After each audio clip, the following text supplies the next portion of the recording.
Praise lord. దేవుని నామానికి వందనాలు.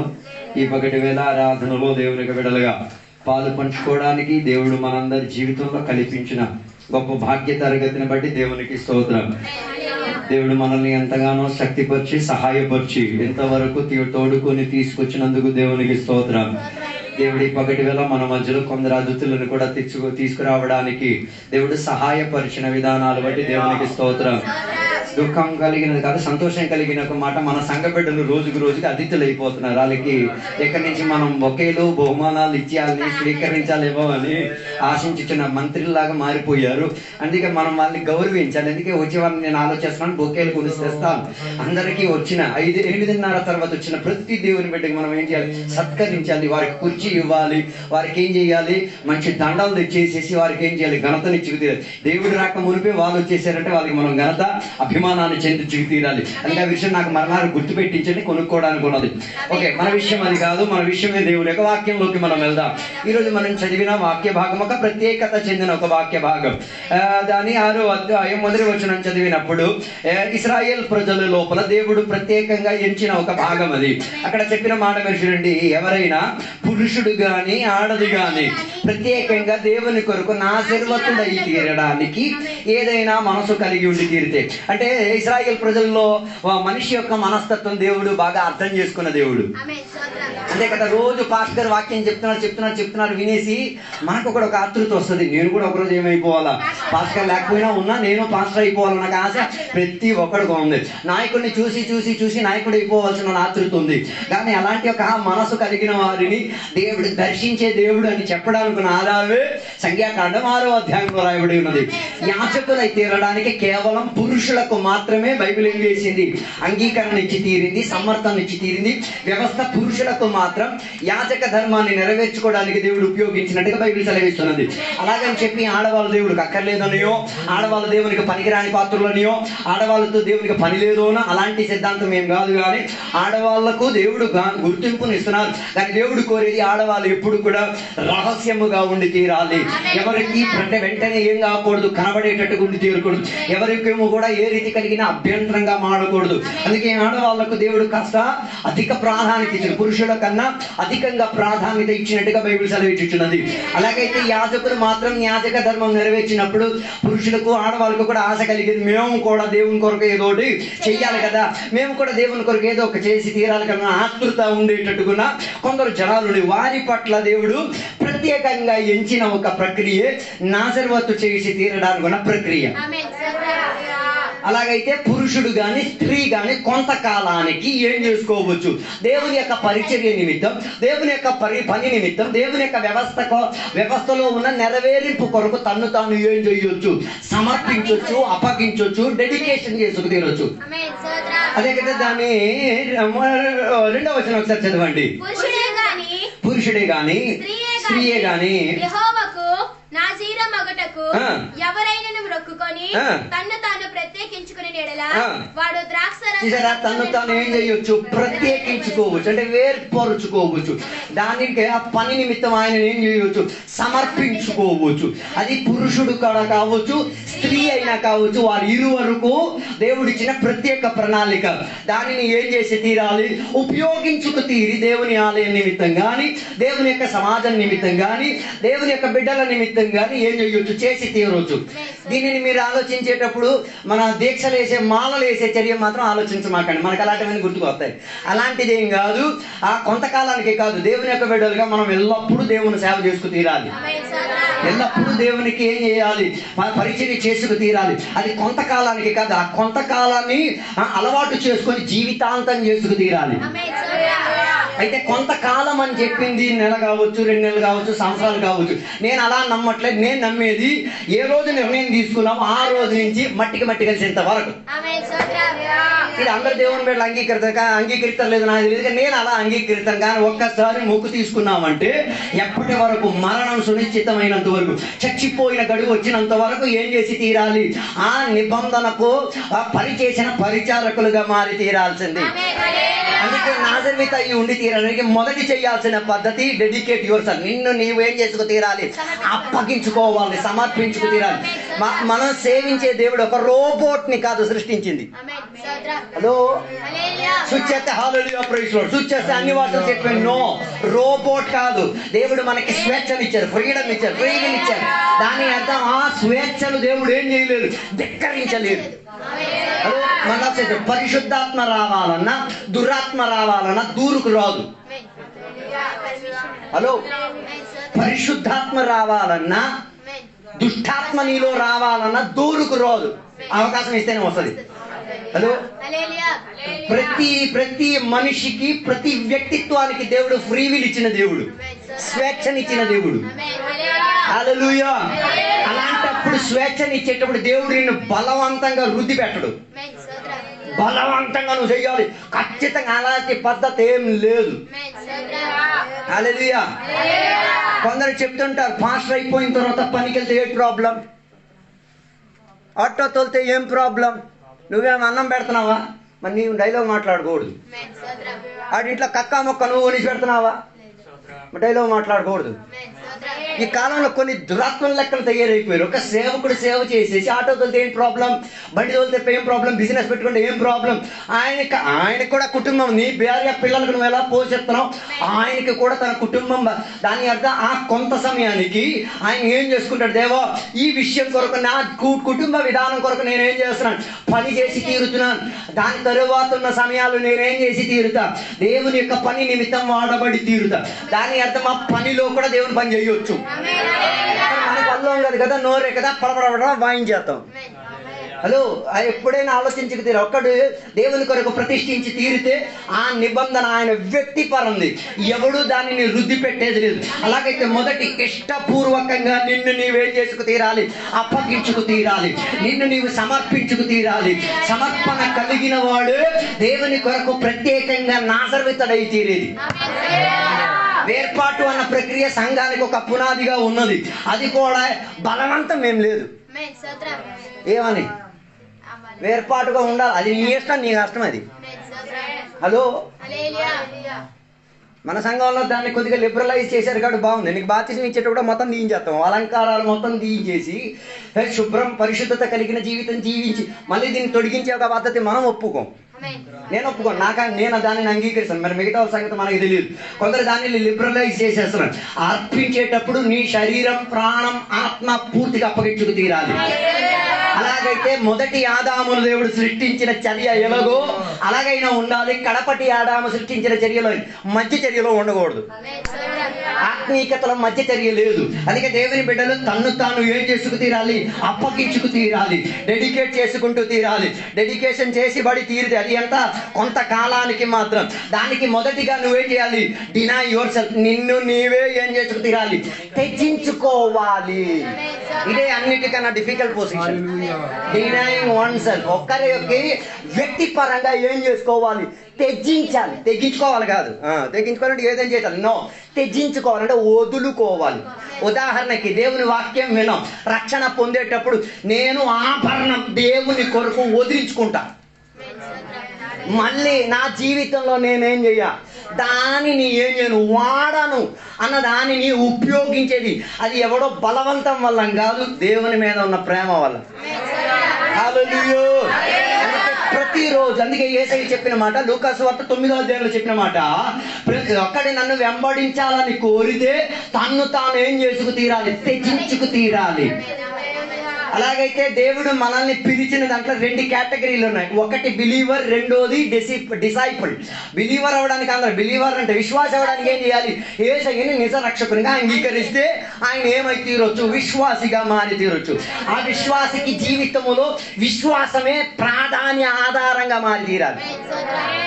Faith should be the main entity for a believer. ఒక విశ్వాసకి విశ్వాసమే ఎప్పుడు, అది జీవించేది విశ్వాసం ద్వారా, నడిచేది విశ్వాసం, ప్రార్థన చేసేది విశ్వాసం ద్వారా, ఆశించేది విశ్వాసం ద్వారా. అన్ని విశ్వాసముతో ఆధారపడిన వాడినే విశ్వాసి అని పిలిచేది. ఇది బాగానే ఉంది. విశ్వాసం అందరూ అయిపోవచ్చా? అందరూ అవ్వలేరు, కొందరు అవ్వగలిగేది. విశ్వాసులుగా ఉండడం కష్టమా, సులువా? మనం సులువు చేసేస్తున్నాం. మీసాలు తీసేస్తే మళ్ళీ మీసాలు పెట్టేసుకుని విశ్వాసం నీళ్ళలో తీసుకెళ్లి పాస్టర్ గారిని దౌర్జన్యం చేసో కొట్టో తిట్టో నీళ్ళలో ముంచి బయట విశ్వాసం విశ్వాసం ఉండాలి. అందుకే కదా ఒక మనిషి వేసేది దేవన్నా అప్పనమ్మకాన్ని ఏం చేయాలి, దూరపరచుకు తిరగాలి. కారణం అంటే వాడికి అర్థమైంది, అప్పనమ్మకం ఉంటే సాతాను దూరుకొస్తాడు. ఆదాము హవ్వలు చేసిన పాప తరగతిలో వారి విశ్వాసం ఎవరి మీద అయిపోయింది, సాతాను మీద అయిపోయింది. అందుకే దేవుని దగ్గర నుంచి దూరం అయి తీరాడు. అలాగైతే మనకి ఆధారం విశ్వాసం. విశ్వాసం కలిగిన వాడు ఏం చేసి తీరాడు, విశ్వాసములోనే జీవిస్తాడు. విశ్వాసులకు తండ్రిగా మారి తీరాడు. విశ్వాసం ద్వారా వాగ్దానం స్వంతించుకుంటాడు. విశ్వాసం ద్వారా జీవించుకు తిరుగుతాడు. విశ్వాసం ద్వారా అద్భుతాలు చూసుకు తిరుగుతాడు. విశ్వాసం ద్వారా తన జీవిత గడువు నడుచుకు తిరుగుతాడు. విశ్వాసం ద్వారా పరలోకానికి ఆరోహణమై అన్ని విశ్వాసముతో ఆధారపడి ఉంది. అందుకే బైబిల్ చెప్తున్న మాట, విశ్వాసము లేక దేవునిని ఎవరు ఏం చేయలేరు, రక్షకునిగా అంగీకరించి తీరలేరు. దేవునితో పాలభాగస్వామ్యం దొరకదు. హల్లెలూయా. అందుకే విశ్వాసి అన్న పదానికి అర్థం విశ్వాసముతో చెందినవాడు. అందుకే విశ్వాసి అవడం ఎంత కష్టమో శిష్యుడు అవడం దానికన్నా మించిన కష్టం. హల్లెలూయా, హల్లెలూయా. అందుకే యేసయ్య చెప్పిన ఎవరైనా శిష్యులు అవ్వాలంటే ఏం చేయాలి, భార్యని, పిల్లలని, అమ్మ, నాన్న, ఆస్తి అన్నిటినీ ఏం చేయాలి, దమ్ము ఉందా? స్తోత్రంకి ఉంది. నేను మీకు అడిగా. హలో, హల్లెలూయా. అక్కడే ప్రాబ్లం వచ్చింది. ఏం చేయలేము, మనకున్న దానిని వదలలేము. మనకున్న దానిని డినై చేయాలి, మనల్ని కూడా మనం డినై చేయాలి. హల్లెలూయా. నాజరేతులో కూడా అదే, వ్యక్తిపరంగా ఏది వదులుకోవాలి. అది కుటుంబం ఉండొచ్చు, భార్య ఉండొచ్చు, పిల్లలు ఉండొచ్చు, ఆస్తి ఉండొచ్చు, సంపాదన ఉండొచ్చు. దాని పని దేవుని కొరకై తీరితే వాటి మీదే లక్ష్యం ఉండాలి తప్ప మిగతా దాని మీద తన గురి ఉండకూడదు. అర్థం కాలేదు. అందుకే మన సంఘాల్లో లేటుగా వచ్చేసారు. అందుకే ఏరియాలో ఎక్కడెక్కడో ఆశలు ఉన్నాయి. మరి తీరుతాడు రా నాయన దేవుడు. మరి నువ్వు సేవించే దేవుడు ఎవడో నాకు తెలియదు, నేను సేవించే దేవుడు బలవంతుడైన దేవుడు. మొన్న ఒకరి జీవితం మన సంఘంలో నుంచి పాస్టర్ గారికి ధిక్కరించేసుకొని సంఘంలో పెద్ద పేచీ పెట్టేసుకొని వెళ్ళింది. ఇప్పుడు 2 ఓవరీలకి క్యాన్సర్లే. వినేసారి నా బుర్ర పాడైపోయింది. ఉన్న ఆసుపత్రులన్నీ తిరుగుతున్నాను. నేనన్నా నువ్వు ఏడ తిరిగినా ఏం పనవదు. కారణం ఏంటిది, పాస్టర్ గారిని దుఃఖపరిచేసి, పరిశుద్ధాత్మను దుఃఖపరిచేసి, వ్యవస్థను దుఃఖపరిచేసి, తెచ్చించడానికి మనసు కలిగిన వాడిని దుఃఖపరిచేసి, నాజరేతు ఉంచిన వాడిని దుఃఖపరిచేసి ఏ ముద్దరించేతో డబ్బు సంపాదిస్తావేమో, లారీలు కొనొచ్చేమో, ఆస్తులు కొనొచ్చేమో, సుఖం కొనలేవు, ఆత్మీయత కొనలేవు. అందుకే బీ సీరియస్ అబౌట్ దట్. అందుకే దేవుని విషయం నిర్లక్ష్య భావం కాదు, లక్ష్యబోధముతో పరిజ్ఞానంతో చేసుకో, కాసుకోలేవు. హలో, అర్థంగా అయిందో? ఒక్కసారి డెడికేటెడ్ చేసినది, ఒక్కసారి యేసయ్యనే నిజ రక్షకునిగా అంగీకరించిన తర్వాత నాకు మీకు మరి వెనక్కి ఛాన్స్ లేదు. హలో, ఉన్నారా లేదా? నాకు వెనక్కి ప్రాబ్లం ఏంటి తెలుసా, వచ్చిన దానికన్నా తీవ్రత వెనక్కి వెళ్ళేదాంట్లో దొరుకుతుంది. అర్థం కాలేదు అనుకుంటా. అందుకే చాలా మంది వదులుకుపోవడానికి నిర్ణయాలు సిద్ధపడే, వదులుకోవడానికి మనసు లేదు. పని వదిలేసి ఆరాధనకి వెళ్ళే మనసు లేదు. భార్యను వదిలేసి నేను వెళ్ళిపోతాను అని చెప్పి మనసు లేదు. హలో, అందుకే కదా లూకా సువార్తలకు పుస్తకం 9వ అధ్యాయం 57వ వచనంలో చెప్పిన మాట మీరు ఒకసారి చూడండి. వారి మార్గమున వెళ్ళుచుండగా ఒకడు నీవెక్కడికి వెళ్ళినను నీ వెంట వచ్చేదనని ఆయనతో చెప్పాలి. ఇక్కడే యేసయ్య సమరియా నుంచి యెరూషలేముకి వెళ్ళినప్పుడు ఈ కాలంలో కూడా కులపిచ్చి ఉంది, ఆ కాలంలో కూడా కులపిచ్చి ఉంది. వీటి మధ్యలో ఒకడు వచ్చి యేసయ్యకి ఏమన్నాడు, యేసయ్య నేను నిన్నేం చేయాలని కూర్చున్నాను, I want to follow you, నేను నిన్నేం చేయాలని కూర్చున్నాను. యేసయ్య అడిగి ఏమన్నారు, ఒకే మాట అన్నారు, నక్కలకు, బొరియాలను, ఆకాశ పక్షులకు నివాసములను కలవు గాని మనుష్య కుమారునికి తలవార్చుకొనుటకైన. దానికి అర్థం ఏంటిది? లేదు, కంఫర్ట్ జోన్ లేదని. If you want to follow Jesus, no comfort zone. Hello, కాకులకేముంది, గూడు ఉంది. పక్షులకేముంది, నీకేం చేయడానికి కూడా దొరకదు, దిండి పెట్టుకోవడానికి కూడా చూడు దొరకదు. దాని అర్థం డినై, నిన్ను నీవు త్యజించుకోవాలంటే కంఫర్ట్ జోన్ వదులుకోవాలి. అంటే నీకు సౌకర్యం చెందేది ఉంది కదా, నీకు బాగా ఇష్టం చెందేది ఉంది కదా, దానిని నీవేం చెయ్యాలి, మరి వీడు ఎందుకు యేసయ్యని వెంబడించాలని కోరాడు తెలిసి చెప్పలేదు. యేసయ్య ఎందుకు వీడు చెప్పారో మాత్రం నాకు అర్థమైంది. వీడు కంఫర్ట్లో ఉన్నాడు, వదలడు. అర్థం కాలేదు అనుకుంటా.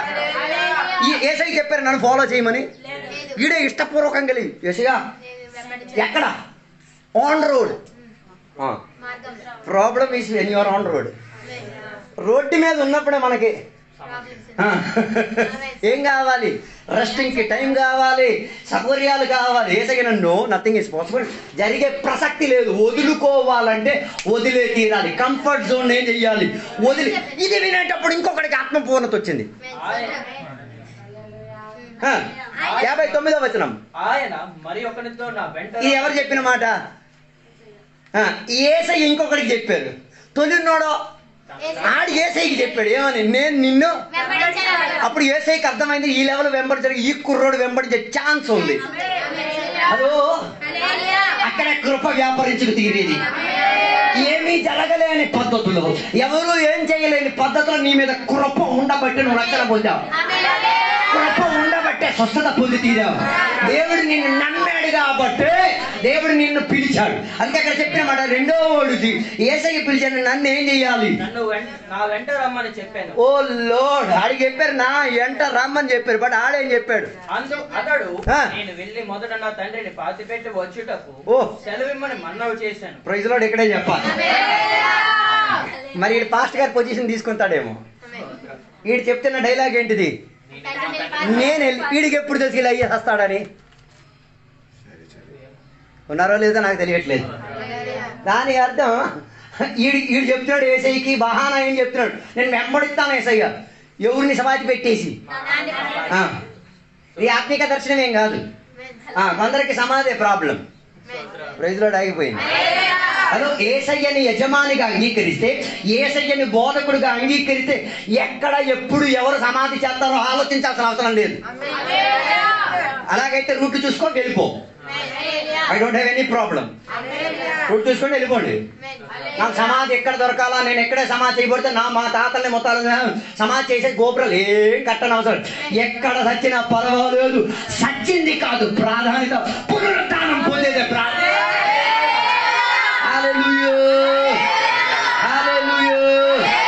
దాని అర్థం నువ్వు ఆత్మీయతలు చావకూడదు. నీ కంఫర్ట్ జోన్ నిన్ను ఆత్మీయతలు చంపేద్ది. నీ సౌకర్యం చెందిన జీవిత విధానం నిన్నేం చేస్తాయి? పర్లేదురే 10:30కి వెళ్తే అయ్యగారు ఏం పీకేస్తాడు. పీకేస్తాడు. ఈ అయ్యగారు ఏం పీకడు, పీకాల్సిన వాడు పీకుతాడు. దాన్ని తట్టుకొని పీకగలిగే అనుమతి ఉంటే చేసుకో. నాకు ప్రాబ్లం ఏం లేదు. గత 25 సంవత్సరాల బోల్డ్ మంది రక్షలు చూసుకొని వచ్చినాడు నేను. తుమ్మిగూడ వాళ్ళకి కావాలంటే తుమ్మిగూడ, రైలు కావాలి రైలు, ఎప్పటిది కావాలో చెప్తాను నేను. హల్లెలూయా. సౌకర్యం చూసుకొని వెళ్ళి తీరితే యేసయ్యని వెంబడించలేవు. సౌకర్యం చూసుకొని వెళ్తే యేసయ్యని వెంబడించుకు తీరడానికి మనసు కలిగి తీరదు. మూడోదిగా ఇంకొక మనిషి యేసయ్యతో చెప్పిన మాట మీరు చూడండి. ప్రభువా నీ వెంట వచ్చేదను, నా ఇంటనున్న వారి యొక్క సెలవు తీసుకొని వచ్చుటకు నాకు సెలవు. ఇంట్లో ఉన్న వాళ్ళకి ఏం చేసుకొని వస్తాను రాడు అసలు. అక్కడే ప్రాబ్లం. ఇంటోళ్ళకి ఏం చేసి అడుగుతారు? పర్మిషన్ అడిగి వస్తాను ఏమని. నేను వెళ్తున్నాను, వాళ్ళు పంపించరు. మరి అందుకే కదా పెళ్లి అన్న సాంప్రదాయం పెట్టింది. నేను ఎక్కడికి పంపించకుండా ఏం చేయడానికి, ఇరికించుకు తీరడానికి. అర్థం కాలేదు. అలాగైతే భర్త నాసరవత్తుని తీసుకుంటే భార్య అంటది వద్దండి ఎల్లొద్దండి ఏడితే ఆడే ఏమైపోతాడు. అక్కడ తగ్గించుకోవాలి, డినాయ్. అక్కడ దానికే చేసే తర్వాత చెప్పిన మాట ఏంటో తెలుసా?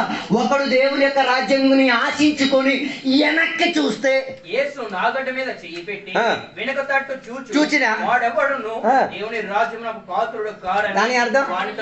దాని అర్థం ఫ్యూచర్ చూడకూడదు, వెనక్కి ఉన్న దాన్ని కూడా చూడకూడదు. అర్థం కాలేదు. ఎవరి తట్టు నీ గురి ఉండి తీరాలి? నేను పిలిచిన దేవుని తట్టు నీ గురి ఉండి తీరాలి. నిన్ను నిలబెట్టి తీరుతున్న వాగ్దానం మీద నీ గురి ఉండి తీరాలి.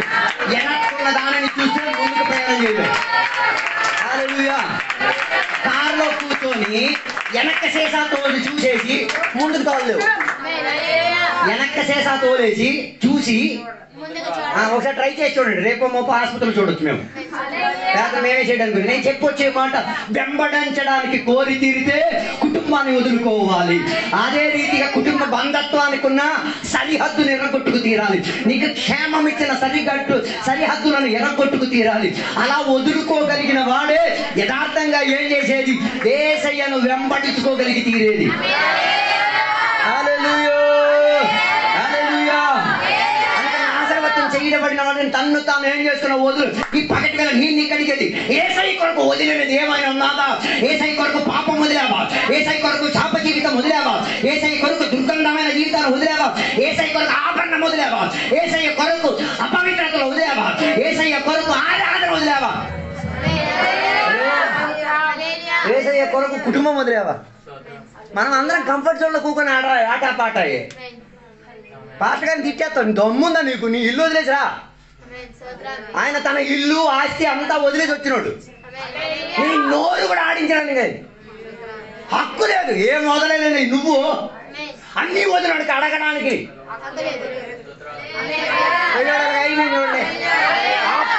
ఏ పాస్టర్ నీకెవడానికి హక్కు ఇచ్చాడు? అలాగే ఆయన తన్ను తాను తెగించుకున్నాడు, కుటుంబాన్ని తెగించుకున్నాడు. మా అమ్మ చనిపోయిన డబ్బులు లేక కాదు కేరళలో సమాధి చేయడానికి, ఎక్కడే చేయడానికి కూడా కారణం ఒక్కసారి త్యజించిన దానిని త్యజించిన చోట్లనే వదులుకు తీరాలి.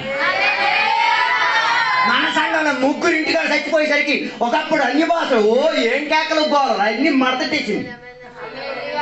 మరి ఆ రోజుల్లో చెప్పిన అన్ని భాష ఎక్కడికి వెళ్ళిందో కూడా నాకు అర్థం కావట్లేదు. గొప్ప అన్ని భాషలు, గొప్ప కేకలు, గొప్ప కన్నీరు, గొప్ప గొప్ప భాషలు ఏమైంది? త్యజించాల్సిన సిచ్యువేషన్ వచ్చింది. దాని అర్థం జీవితంలో కష్టాలు రావా, జీవితంలో రోగాలు రావా, జీవితంలో ఇబ్బందులు వస్తాయి. తట్టుకు తీరడానుకున్నా, ధైర్యం ఇచ్చుకు తీరడానుకున్నా, దేవుడు బుద్ధి రావడానుకున్నా అవకాశాలు ఉన్నాయి. అందుకే తెగించేసుకో.